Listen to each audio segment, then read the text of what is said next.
good morning, good morning, good morning everyone.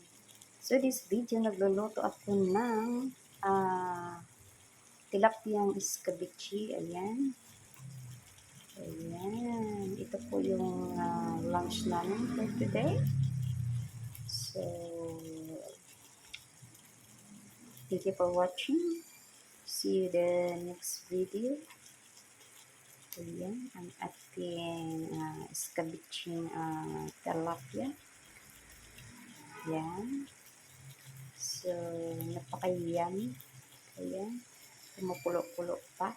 Ayan. So, thank you sa panonood. See you the next video. Thank you for watching. So, bye. I love you all. God bless you sa ating lahat.